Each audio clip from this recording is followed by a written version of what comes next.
Hello, and welcome to today's episode of What Animals Tell Me. I'm your host, Annie Burke, Cosmic Heart Intuitive, and I'm delighted today to introduce my guest, Michelle Hayward. Now, among many of her talents, Michelle is an astrologer, and I recently had my astrology chart done with her, but I also asked her to do the chart of my cat Tiernay, who, for those of you watching the video, is the red cat on my book cover on the banner behind me.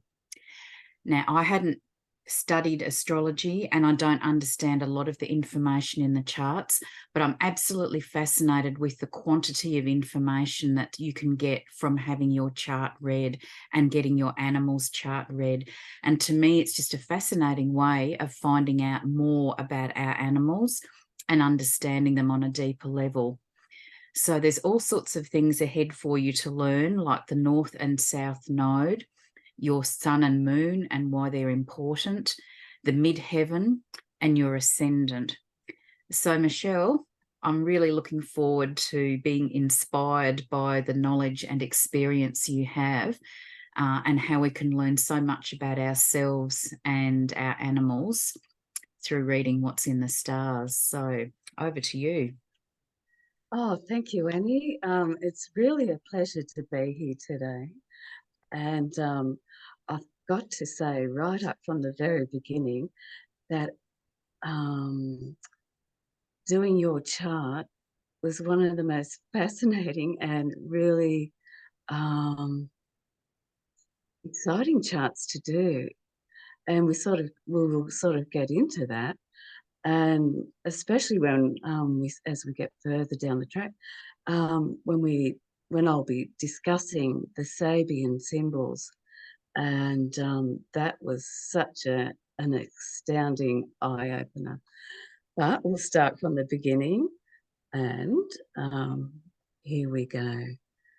So there's lots of things I look at in a chart, and one of the first places I usually start is what sort of shape is, revealed in the chart.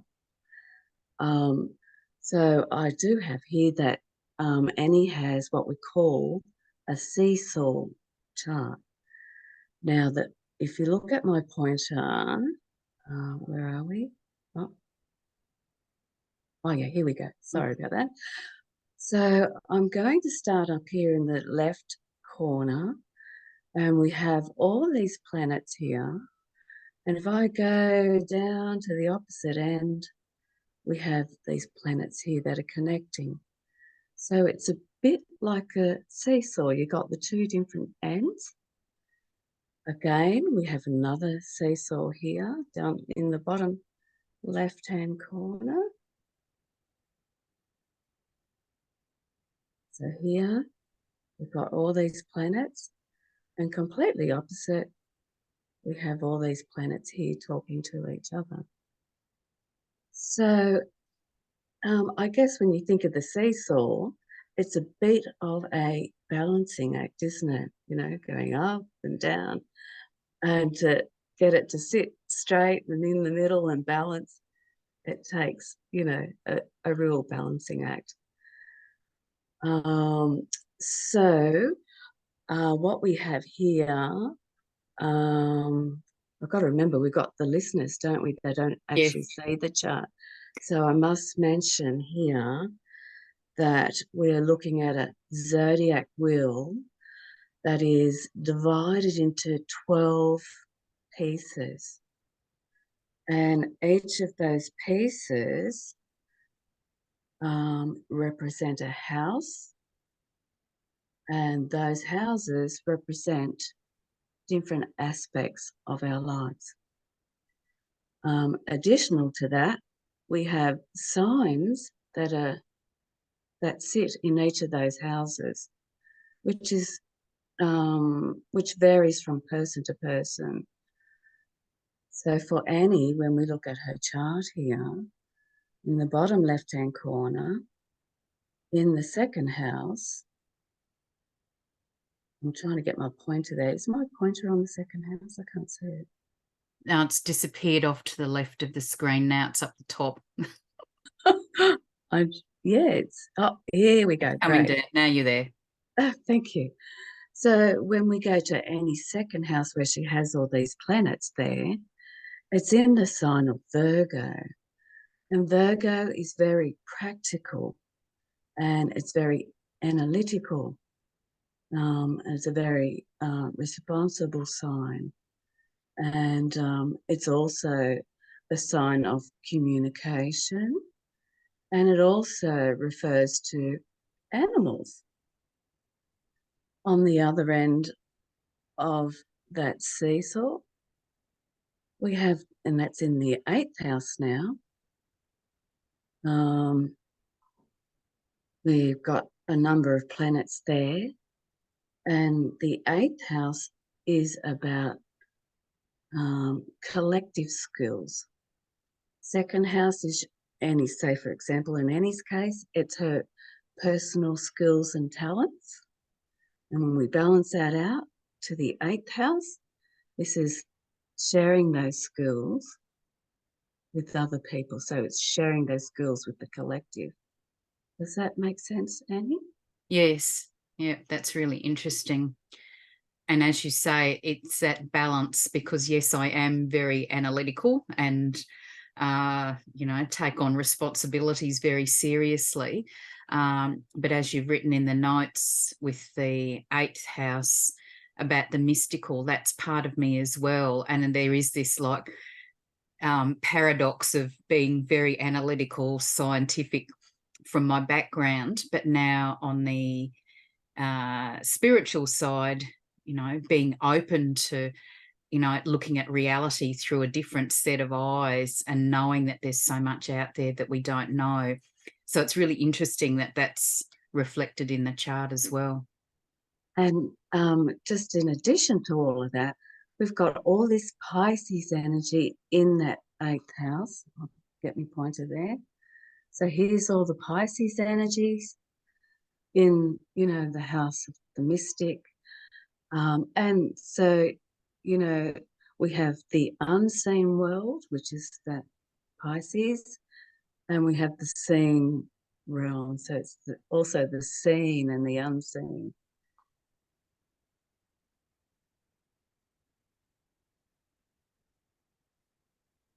Now, just moving along here, what we're looking at here is every chart has a signature. Now, sometimes we may feel like we have a sun sign in a particular sign. So, for example, you might have your sun sign in Cancer, but when I add up all the little elements in the chart, which includes the fire, the earth, the air, the water, we start to get a bit of a flavour. And what this shows is that we are so much more than just our star or our sun sign. And this is where the astrology is, it starts to give us a deeper insight to who we are. It gives us another layer. So in Annie's chart, when I, added up all the elements in the chart, it gave us a Virgo flavour. So here we are again. This is another layer of Virgo. It's the analytical. It's, it's the animal and communication, because Virgo is ruled by the planet Mercury, all about the communicator. So then we can take it even further, and when we look at the zodiac wheel, I have mentioned that it's divided into 12 houses, and then we have all the zodiac signs that sit in those houses.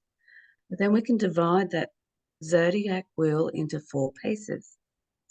So in the first bottom left-hand corner, I'll get my mouse down here so I can show people. This is all about self-development. So it's a very internal process. Then we move across to the right-hand corner, which is our creative process. Then as we move a little higher, which is the halfway point, we are now heading out into the community. It's social, and it involves working with other people. And then over on the far left-hand top corner, this is the area of society. Now, it's so interesting when we look at your chart, Annie, that you have an amazing abundance and focus of all these planets in society. So what have I got here? Relationships with society. It's about functioning in the group, which is the 11th house, 10th and 11th house. And with your Mercury in Aries, you're able to be a leader in your field, but it also involves working within the group. And could you just, while you're there with your pointer, just point out where the moon and the sun are so that people who are watching the video, if they get their charts done, understand what they're looking at? Okay, so we've got the sun up there in the left-hand corner. I'm sorry, but my pointer keeps disappearing on me. So we go up to the left-hand corner. You'll see a circle there with a dot in the middle. That's the sun. Now that is in the 10th house. So this is saying that Annie would shine her light in her professional arena, being the 10th house. And she would, this is about getting results. Because if you look at the sun in Taurus, Taurus is persistent, it is determined, takes a very slow and steady pace. But Taurus is about manifesting, bringing something into form, which is just fabulous. We look at your chart, you know. And then if we go to the opposite part of that seesaw, down here, we have the moon connected to Neptune there. So the moon is wanting to nurture and support. And it is doing this, and it's in the sign of Scorpio. So it's doing this in a very passionate way. So this is where the moon and Neptune is the intuitive communication that comes through with your work. And then there is a lovely, lovely connection when you take the moon and Neptune, and we go up here to Saturn. We're sitting right next to Ceres, which is an asteroid. Saturn represents the father figure. It's the teacher. It creates structures. And when we look at Annie's chart, the structures are in the community. It's right next to Ceres, who is the mother, the universal mother. So I kind of put that together as the mother and the father as the parent, which really leads us, to understand what Annie actually does, is helping other people, parenting, giving them the parenting skills and the intuitive knowledge around their pets and what their animals are trying to communicate to them. You might be able to expand a bit more on that, Annie. Yeah, no, that's really interesting because, yes, I do call people with animals animal parents because I don't consider that we own an animal. I think sometimes the animals think they own us, but I do talk about animal parents or pet parents. And yes, it's learning how to understand what they're trying to tell us because they are trying to communicate with us all the time. And again, I'm fascinated. There's information about this in the chart. And I know I said to you before you did my chart that I was actually born 3 weeks overdue.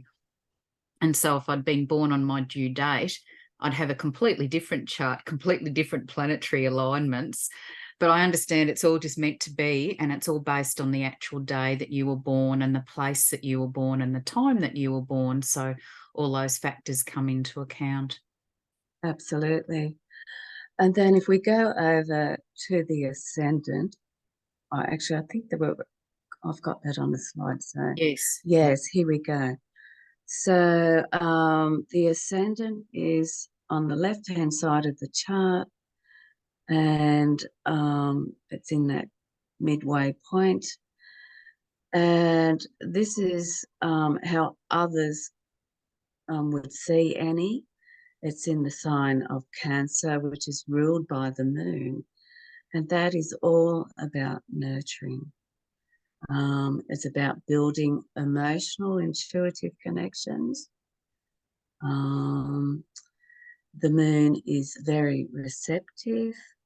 It's intuitive. And, Cancer is about, is sensitive and very empathetic and is like sensitive to energies. The moon also shows how we connect and merge with others. So with Cancer, it's very easy to connect with others on the same wavelengths. And intuition plays a huge role in all of that. Yep. I resonate with all of that. Yeah. And you start to see how all the little dots, you start to see a theme that carries on throughout the whole chart. And it shows how everything is all connecting and interconnected. So then when we look at your sun, um, uh, its outward style is I have creating an atmosphere of stability and safety. So the sun in Taurus is bringing a sense of security and calmness to the work that you do. So it's helping perhaps your clients to feel secure and more calm when you provide the information that you do. The sun is really like your style and your brand, and you've got the communicator, the intuitive communicator in society. Amazing. And it's interesting because I've had a lot of people telling me how calm I am and like they just like being in my presence because they can just feel that and that energy affects them as well.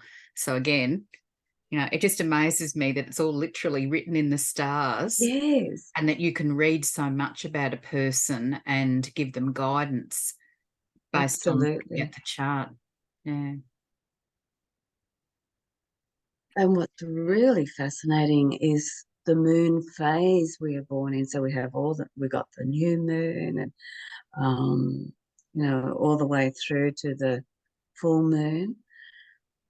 Well, you've got all the different phases there. I mainly concentrate when I'm, following the moon each month. I mainly focus on the new moon, the first quarter, the full moon, and the last quarter. But there are these, the other bits in between, the waxing and the waning. So when we looked at Annie's, it was the gibbous moon. It is all about growth and expression, again connected to that Mercury and the Sun and the Mars, the desire to communicate with others. So, what do we have here? So there's a lot of attention to personal growth. Would you say that's really what you've been doing?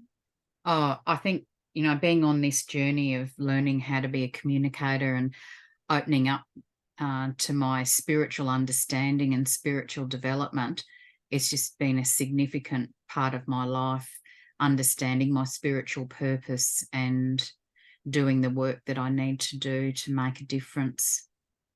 And that was interesting that the society is such a strong quadrant for me, because that's part of my mission, is to make a global difference for animals so that people understand them on a much deeper level. So again, that all aligns with what I'm doing.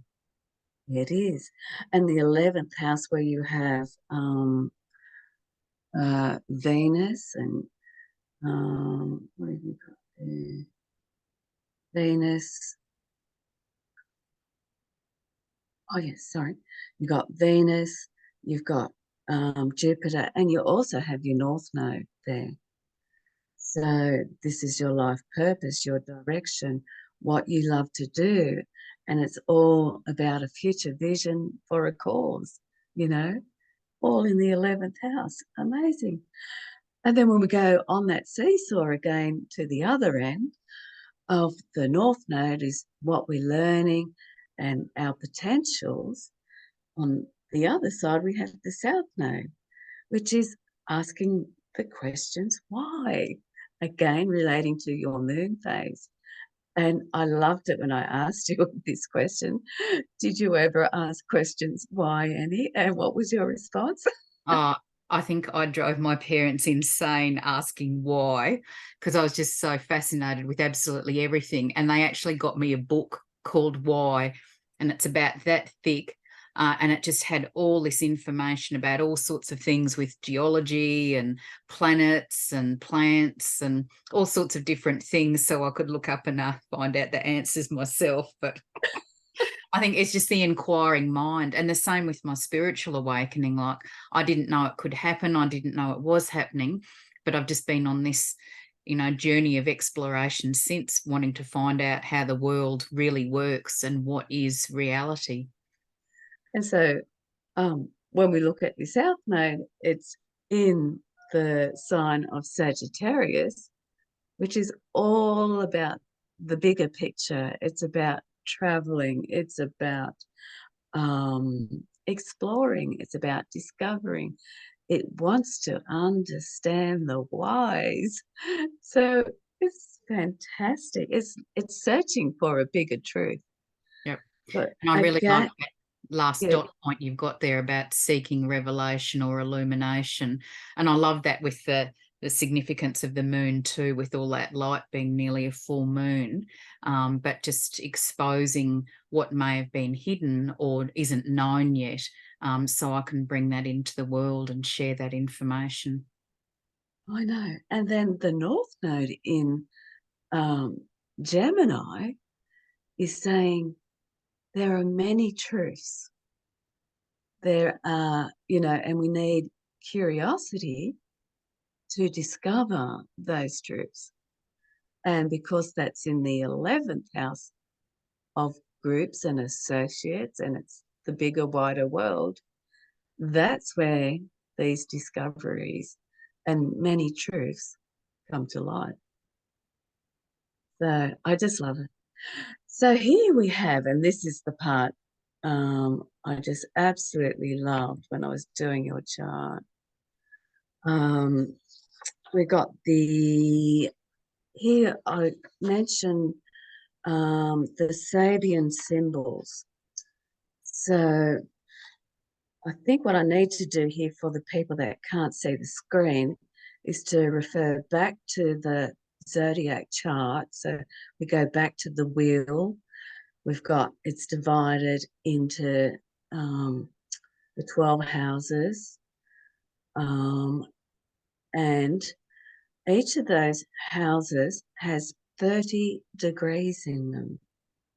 So if we take those 30 degrees and multiply it by 12, we have 360. So each of those degrees can be explained through something which is called the Sabian symbols. So the Sabian symbol has a degree, it has a sign that it is in, and it has a narrative and a story, and it has vibrations around that. So when I looked at Annie's, I thought, well, since she has the ascendant in the moon sign, I'll look at her moon and see what degree it is and what sign, which was the 19th degree of Scorpio. And the narrative for that degree is a parrot listening and then talking, repeats the conversation it has overheard. So what it is saying here is transmitting information and knowledge.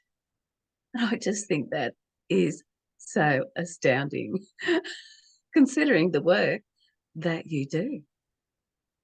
Yeah. And again, I'm just in awe that all of this is just literally written in the stars. And that's what I do. I talk to animals, I listen to what they say, and then I repeat that conversation in writing to their human parents, so they understand what their animal wants to tell them. So again, it all makes sense. It all lines up. It does. And I was trying to have a look at my notes here, but I can't find it. But when I looked up the parrot totem, because they bring us so much wisdom, and the parrots are full of color and sunshine, which in a way is what you're doing. You're bringing this color and sunshine through the information you bring to others. And the parrot is the communicator again, the mediator. It's it's transmitting information, to you. This is the intuitive part coming through, and then you're translating that and passing the information on to others, which, I think anyone who is on a spiritual journey and really wants to learn more about the deeper wisdom that's in our charts and connecting the dots, intuitively, spiritually, and cosmically. Wow, there's just so much wisdom in a chart. Then I had a bit of a little bit of a look here, and I looked at Saturn and Vesta. Now, Vesta is about devotion. So really, this is sort of saying that Annie comes from a place of devotion. Would you say that is true for you? That's sort of where you're really coming from? Yeah, I think for as long as I can remember, my passion has been animals.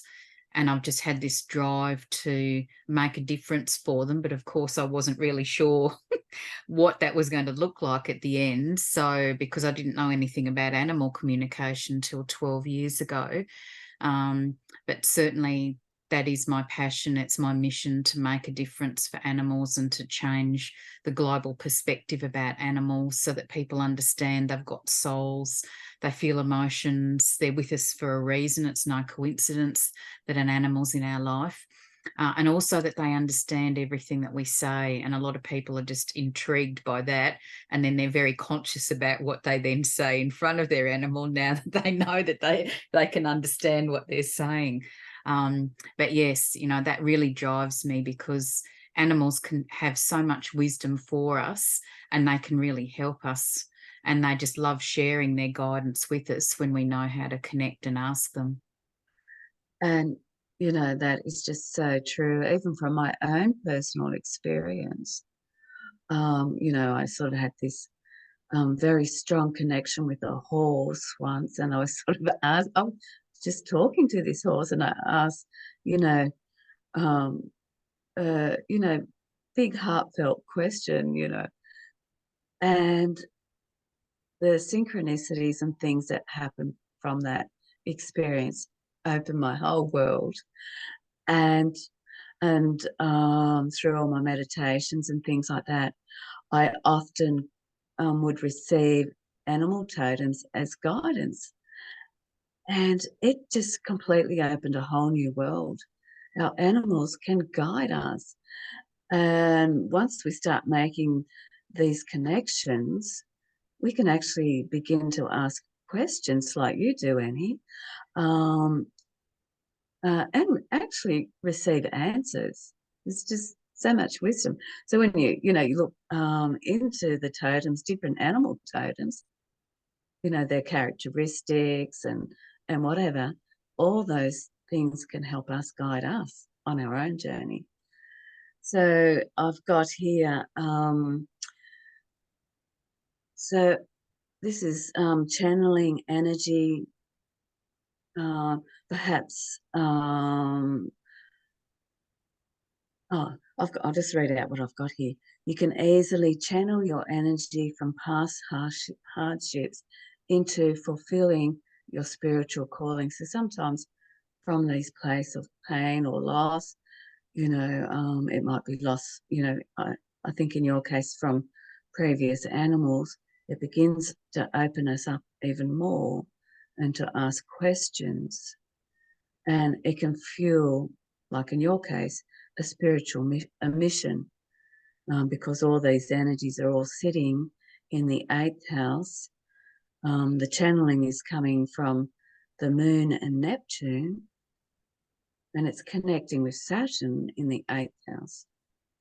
And it's coming from a place of unconditional love for animals, animal communication and their parents. And this, brings healing and comfort to those that, experience animal losses, which you do talk about a lot, don't you? Yep. So, and I think, yes, there's two sides of what I do. Like, it's helping animal parents with living animals to understand what's happening with them, particularly if they've got unexplained behaviour changes, but then also helping bereaved animal parents, because there's so much peace of mind you can receive from having a connection with your animal, getting a specific message from them, answering their questions, like particularly if you don't know why your animal passed away. Animals have really good medical knowledge, so they can tell me what actually happened. And then, if they're coming back for energetic visits, then you can get some warning about whether you're going to see them or hear them or feel them when they come back to visit you. And then particularly if they know it's their destiny to reincarnate, which I didn't know about till I got to experience it with one of my cats, they can tell me. And that totally changes the grief process when you know that your animal is coming back. And they can tell me what breed, what gender, what colour, sometimes a time frame. And yes, we do miss the animal who's passed over, but there's just this huge sense of excitement and anticipation about what are you going to recognise, what are you going to feel when you see them and hold them for the first time. So to me, that's a really important part of my work, is making that difference. And I just love seeing the reunion photos and stories of when the animal comes home, and it's like they've just been away on a temporary holiday and they're back and life goes on. It's just beautiful when we get that opportunity. And again, that's very comforting, isn't it? So that's that moon, that moon part of your chart is comforting others with this information. And when we look at your 8th house, you've got the Saturn, which is the father, structures, building structures around communication, community, next to the Ceres, the universal mother. And then next to that, we have Chiron, which is healing. And Chiron is also the problem solver as well. So, again, there's like information and problem solving and all of that comes together. Mm-hmm. So I think we sort of covered most of those things there.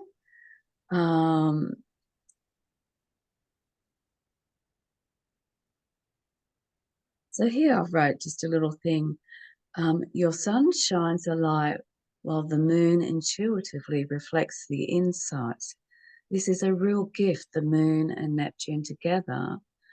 In the 8th house, sharing those skills and talents with other people, with the collective. And Virgo, communication with animals intuitively. And as we mentioned, with pets that had passed away, which is the 8th house again of, birth and death and rebirth and transformation.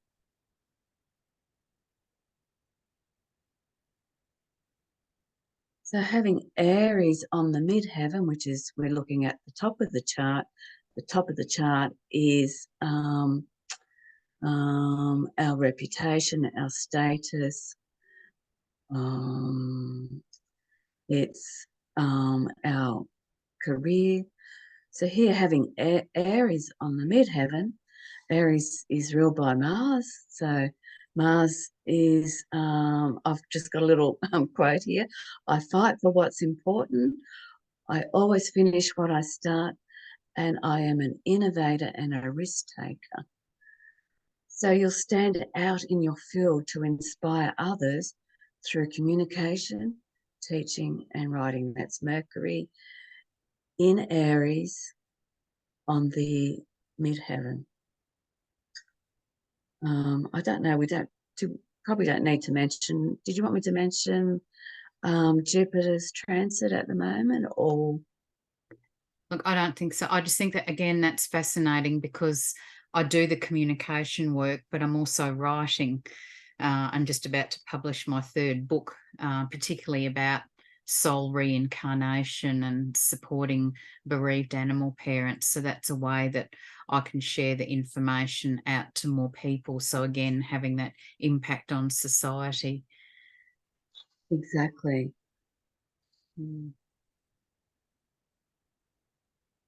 So here I have just a little bit of a diagram to help, sort of paint the picture when we look at the actual zodiac wheel. So here we sort of look at it, on a seesaw kind of way. Bottom left-hand corner, it's about the rational, it's about problem solving, it's about pets. On the other side of that seesaw, we have the intuitive teacher. It's building structures around community and communication. It's the mystic. And then we go over here. We've got the sun that is, shining a light on all of this information. Bringing it into form through the intuitive senses. So can you just explain, so for the people who are listening to the podcast, just a reminder that you will be able to see the images on the video on my YouTube channel, and I will put the link to that in the podcast notes. But Michelle, we've now, instead of just the original chart you were looking at with the 12 houses and the seesaw, you've expanded that out with another couple of circles around it. Can you just explain what Yes. that is, please? Okay. So we've got 3 circles here. Just trying to get my pointer to work. Yep, you're down the bottom. Okay. So we've got the inner circle, which is Annie's chart. And then we've got the next circle out, which is your progress chart. So when I say progress chart, it is sort of, you can think of it as evolving. So it shows how certain signs may have begun in, say, for example, your moon began in the sign of Scorpio. But as we look at your progressed moon, it is now in the sign of Virgo. So this is really, and it's in the 6th house. So this is building structures. It's your day-to-day routines. It's being of service to others through this communication and community. And then on the outer circle, this is the transits. And this is going back to when I did your chart. I think it was in August. So it is highlighting different areas that are being activated in your natal chart. So, for example, we've got the Jupiter and Uranus in Taurus activating the Sun and still activating Mercury as well there. So it's bringing change, it's bringing awareness to the greater community. And I think that was another thing I was intrigued about as well when you did my reading, to learn about the transits of planets, because of course they don't stay stationary from where they were when we were born. And so, you know, there's all this other influence that keeps changing. So your chart is actually like a living creation, that it keeps moving, and there's different influences which we can use to guide some of the important decisions that we make as well. Absolutely, because energy is never static, is it? Energy is always moving, and it's, we can see those movements. We can see how we have evolved. We can see what's, where to put our attention and intention when we look at the transits. We look at the sun on this transit chart here. It's in Leo now. The sun, the transiting sun, is in Leo. Leo is about self-expression. So you would be putting your the limelight would be more about self-expression. It's actually activating your Mercury in the progress chart, which I think this is really what you've been doing. You've been getting more on the center stage, getting yourself out there, getting your message out there to the wider community. But also the book, Yes. with expressing the knowledge in the book to help other people. Which, that's that Jupiter up there in the 10th house, putting that information into a book. And when we look at the first house, through self-expression on a bigger stage. Mm-hmm. And now we get onto the chart of Tiernay and your chart, which is, what we call a synastry. Now, I hadn't heard that term before, but I understand it's to do with reading two charts and comparing them. So you could do an animal, or you could do another person, like a partner or something, and just see how they complement each other, and where there are gaps or areas to focus on. Is that correct? Absolutely. So what I found really fascinating when I did the chart signature, so when I explained earlier about adding up all the elements, the fire, the earth, the air, the water, with your chart, there is really only Mercury that's in a fire element.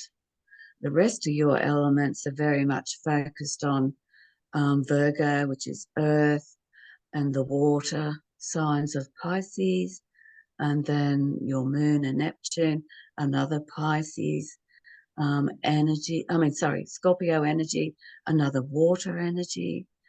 And then again, that's opposite on the other end of that seesaw is the earth energy of Taurus.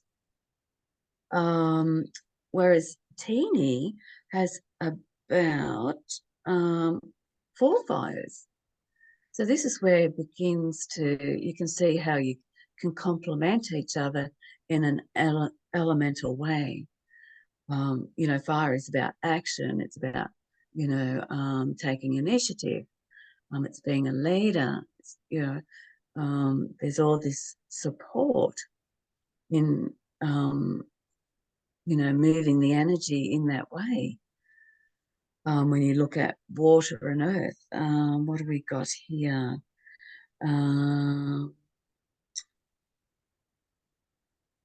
Tiernay has 4 water and you have 4 earth. So you complement each other. Water and earth. Water provides nourishment to the earth, which creates a fertile environment. So the fire acts positively by bringing action and things into form, which is the earth, and water is nourishing the earth to fruition. So it's promoting growth, which is very much the 2nd and the 8th house. It's promoting growth and transformation through communication and for a cause. So I hope that makes sense. The cause is up here in the groups, and it's a bigger picture. It's a future orientated vision, and growth is from the 2nd to the 8th house there of earth and water. So through the knowledge and information, this brings growth and transformation to others. And I just think it's really amazing, like, because I've got that weird seesaw pattern, I've got a lot of houses that have no planets in them. So for those of you listening, I've got a number of segments on my birth chart that have no planets in them at all. But looking at Tiernay's chart, he's got lots of planets in the houses where I have none. So we've only got one house in common that's empty for both of us. And also, I think it's important to say here that every house has a sign on the cusp of the house. So let's look, say, for example, here, your first house has the sign of Cancer there. So as we have transits and planets, say, for example, the moon passes your first house, even though there's no planets in there, it's still activating, energies related to Cancer. So the ruler of Cancer is the moon. So your moon is being activated. So also where you have lots and lots of planets, as in your case, up here in the 10th and the 11th, this is where there's a lot of focus and there's a lot of activation. So you can see why those areas of your life would be busier than, say, the chart where, say, down here where in the first house, there's no planets in there. Mm-hmm. But there are many ways that a chart gets activated. It's through the transits, but it's also, from the progression chart where the planets move into different signs and houses. So, I hope that makes sense there. Yep, not really interesting. Thank you. So I put a little collection of how the synastry plays out between Annie and Tiernay. So the moon and Mercury connection, so the moon, intuitive, with Mercury communication, shows a really easy communication between the two of you.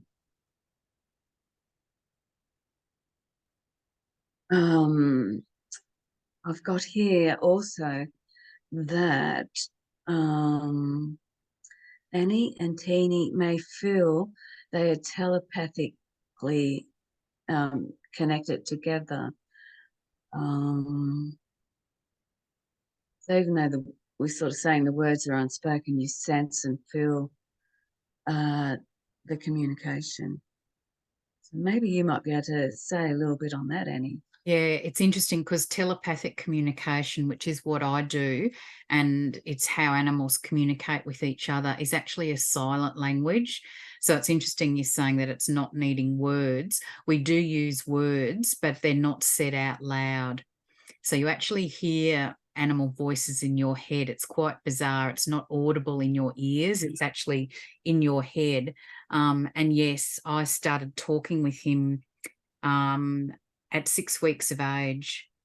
And like I hadn't met him, I'd just seen a photo online, but I just tuned in because I connect in through photos.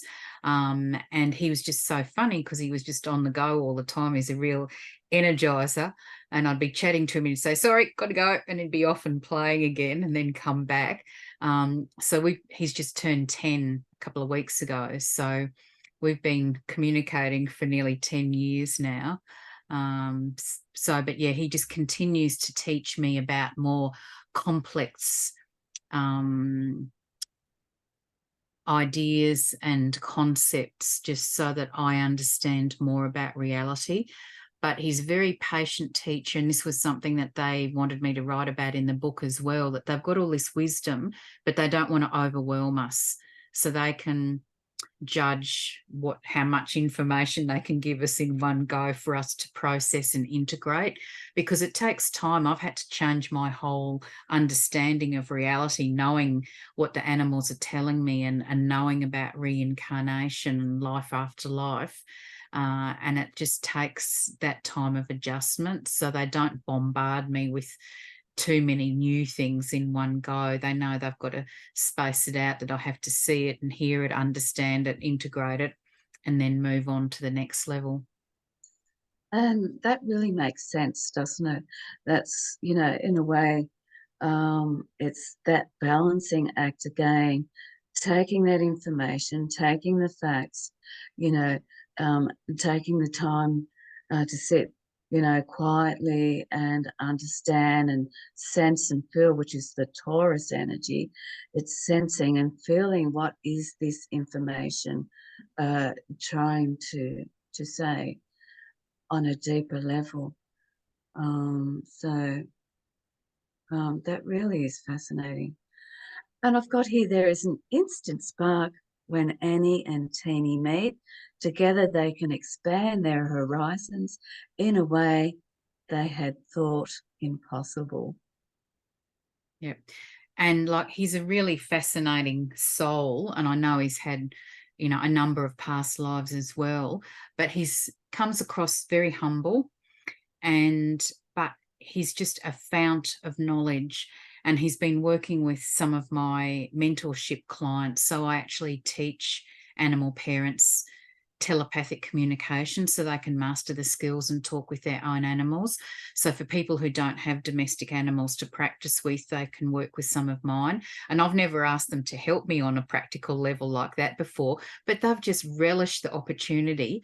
And like Tiernay, with my first client that he worked with, I didn't tell him anything about the client. And Tiernay just started up these conversations about all these topics that were relevant to the client, blew my client's mind.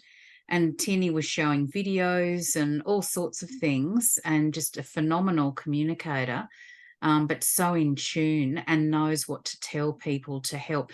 And that's what they've been teaching me, that they're here to be our spiritual guides, and they know what our life purpose is. They know what our life lessons are, and they can help guide us on what we need to be doing next. So I'm actually getting more and more parents asking me now to ask their animals what spiritual guidance do they have for them.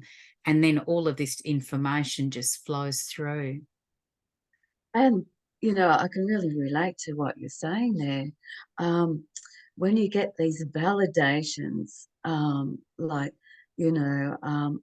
it's like it just shows you that you just can't make things up. When I was, getting guidance through animal totems, sometimes I would ask, could you please validate that to me? And it's like I've had really bizarre. I had a bizarre one once, which was the Thunderbird. And I thought, and I come from a place, I'm not trying to, um, you know, test it out. It's just, there is a complete trust in the information. But there's just randomly, I just will ask, could you validate this for me? And, for example, on the news that night, here is the Thunderbird. And I'm sure you would have many experiences like that as well. I think they're very intelligent. And what I've learned, particularly with the animals in spirit, is that they can give me a term or a word that means nothing to me, but means something significant for their parent. And I now refer to that as a code word. And it means that the parents know beyond any doubt that I've actually connected with their animal. And there is no way I could have that information without their animal telling me. And again, that was so profound the first time I experienced that, because I didn't know that it could happen. And now I know that if they say something really weird, it's not for me to doubt it. I just have to keep a record of it and then pass the information on to the parent and then ask them to explain why it's so significant. But it really is phenomenal that they understand that they can make their parents so much calmer and at peace by knowing that they've had a genuine conversation. And really, it's trusting those skills and talents and the information that comes through. And that's where the gift, I think, becomes, it really shines. You've got to be able to trust that information that comes through, whether it makes sense to you or not. But like you say, your clients can validate these different things, which is just good. It really shows how everything is really interconnected. And I kind of always sort of express this so many times. And I don't know if you find it just so fascinating and so amazing every time it happens. Do you find that there's just this, I don't know, a sense of joy around Look, all I of think that? it's very rewarding being able to answer people's questions and know that you've really helped them. Like I've had one mum and I connected with her male dog in spirit, and she said, "You have no idea how much you've helped me." And that's, part of why I do what I do, because I know for me, it's just so easy to ask a dog A, B, and C and get the answers and type them up and send them to the parent. And the parent is just so relieved to get the answers to the questions. But really interestingly, talking about interconnectedness, because that was one of the things that Tiernay wanted me to write about in the book that I'm just about to publish. And Wow. just emphasizing that this interconnectedness with everything that's living, because everything's got a vibrational frequency and responds to different frequencies. Like animals are sensitive to the frequencies of the words we use. So if we're talking about something negative, they pick up on that. Or if we call them something negative or a negative nickname, that affects them as well. So that it was really a reminder that there's all these living things. If we talk to plants, there's research that positive words being spoken to plants helps with their growth, helps boost their immunity. So there's so much that we can do, just focusing and changing how we talk and the words that we use to communicate. And that was one of their key points that they wanted me to raise. And really, all of this awareness really truly brings growth and transformation, doesn't it? And that's what they were saying, that part of their role here on a deeper spiritual purpose is to actually help accelerate our ascension and spiritual development. So they're way more than just a pet. Oh, absolutely. I love it. um, I'm just looking here at the next slide, and I've sort of got Neptune, Mercury connection there. This is a creative working relationship. There is an empathetic bond which enables you to both exchange intuitive thoughts and feelings. Both Annie and Tiernay share an interest in the arts and a spiritual path. Mercury is the, oh yes, this is important. This is the connection. Tiernay's Mercury is the communicator to Annie's Neptune and Moon, which is the receiver, the intuitive receiver. I love it. Yeah, no, I just love all the parallels. Yeah, and then we look at the connection between the Mercury, Pluto, and the Moon connection. And this is describes an ideal combination for a healer and a healee relationship. So Tiernay communication is transformative, which is connecting to Annie's Pluto. It's creating the change. It's a leap into the unknown. So with all this information, this is assisting Annie to bring this, information into the unknown. And again, it's into the society, into the, broader community, a universal awareness to inspire change. Yeah, and I think that's fascinating because, as I said, with this book that I'm just about to publish, Tiernay actually told me a whole lot of topics that he wanted included in the book, and he actually dictated a big chunk of the book as well. So there's a lot of wisdom he has that I don't know yet. So some of the things that my cats have talked about to include in the book, I've never heard mentioned before or read about anywhere. So it really is this thing that he can give me the information, and it's just expanding my consciousness, but then I can write it and then help other people expand their consciousness. And the healing combination is really interesting as well, because he does do healing. He loves lying on me and doing what I call kitty Reiki.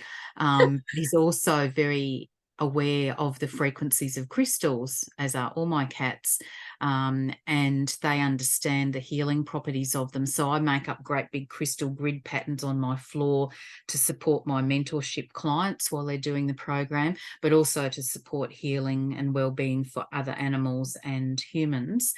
And he loves spending time activating the grid. So he'll go and lie down near them. He'll lie on the crystals. He'll move them and change the frequencies that the grids are generating. So he really is a gifted healer. And I suspect he's been a human healer in past lives as well. And I found that a lot of people who are doing energetic healing have got animals with them that are supporting their work. So I feel they've deliberately come together to help amplify the work that's being done. Just beautiful, really. So then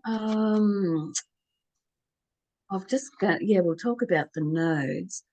The nodes are points in the sky where the moon crosses from the south to the north of the ecliptic. The north node is often associated with the individual's life purpose. So it's sometimes, where we need to learn different things, and it's where we grow. And it's where we move towards our highest potential. The south node is the gifts and talents that we already come in with, and it can feel a bit like our comfort zone. It's what we do really well, and if we want to feel safe and in the comfort zone, we tend to fall back to our south node. So just grab your chart here. Yeah, while you're doing that, I will just comment that my understanding from the conversations I've had with humans and animals is that when we get born, we do have a life purpose. So animals have a life purpose, and so do we. We're basically souls who come to Earth with a life purpose, and we have soul lessons to learn. And it doesn't matter whether we're in animal form or human form, that's what we're here to do. And some of our animals are with us to help us with our lessons, and sometimes they come to us for us to help with their lessons. But what I'm intrigued about is that animals know what their purpose is. They remember their lessons from their last lifetimes. They can recall their past lifetimes. We can't as humans. So again, there's this huge wealth of knowledge to help us on our spiritual path. And I mean, it's just amazing. So your South Node is in Sagittarius, which is,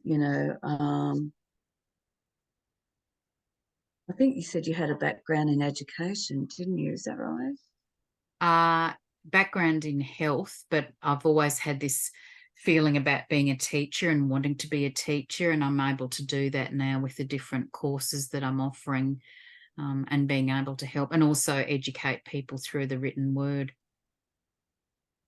And then on the other end of that South Node, we've got the North Node in Gemini, right next to Jupiter there, again, which is the ruler of Saturn of that South Node. It's the seeker of truth and knowledge.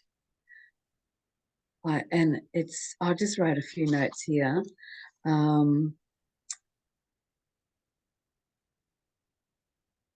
It's about, yeah, that's right. This is a good reminder here. It's about teaching a future vision, expanding people's curiosity around animal communication. So that's the curiosity is sort of explaining the sign, which is Gemini, North Node in the Gemini. So it's expanding people's curiosity. And, Jupiter, who's the teacher, is expanding people's awareness. Yeah. And that also then ties in with Tiernay's North Node as well. Yeah, again, spiritual expansion. Definitely. And that's right. This is what was really, really interesting. The third and the ninth house is the axis of the teacher and the student.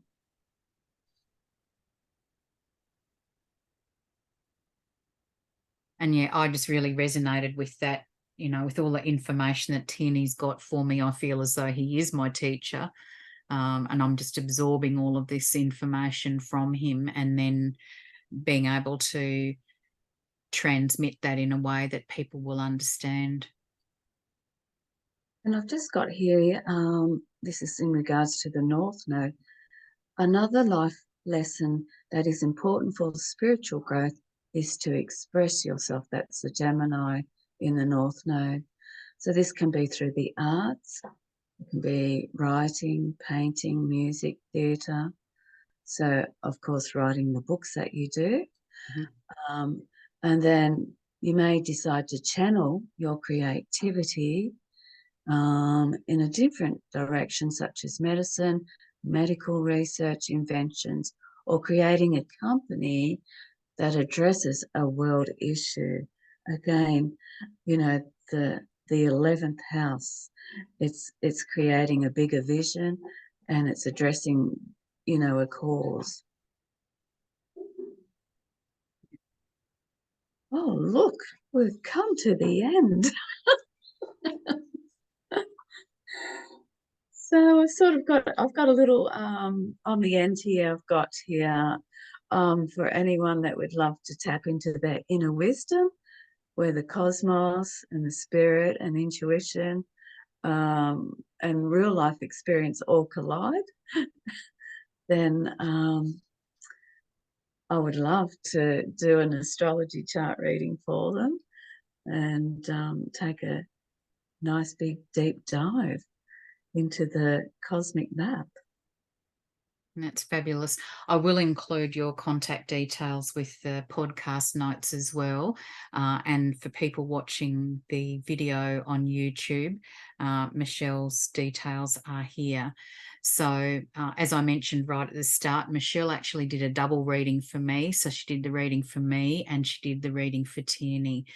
So that's available to you if you want to find out more about one of your animals and understand on a deeper level how you're connected and how you're supporting each other.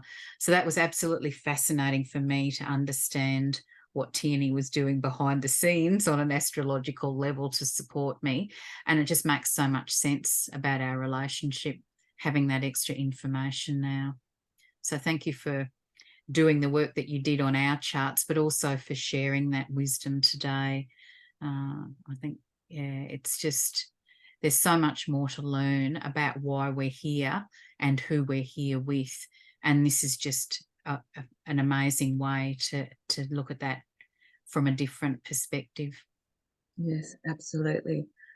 There's many tools and there's many pathways, I think, and it's really about what resonates with you. Mm-hmm. So yeah, so thank you, Annie. I just loved doing your chart. I really did, and it I find it's a really great example for others and the people that already know you and see the work that you're doing, and then hear it expressed from the symbols and the language of the cosmos. Really does show that everything is interconnected. Yep. No, thank you so much for your time. All And right, thanks, Annie. I really appreciate that and for your vast knowledge. And yeah, I'll look forward to having another chart reading done at a future date because I know now that it is a living expression and that there's so many influences that come in. And I know I've already asked you about looking at the chart in advance to work out significant and auspicious days for doing certain things. So even picking today to do our podcast interview, you based that on signs that you saw as well. So it's amazing how we can apply the knowledge from the chart to our day-to-day life. Absolutely. All right, Annie, it was a Okay, pleasure. thank So, you very much. yeah, thank you. Bye. And everyone else, thank you for listening today. And I look forward to welcoming you to our next podcast soon. Bye for now. Bye for now.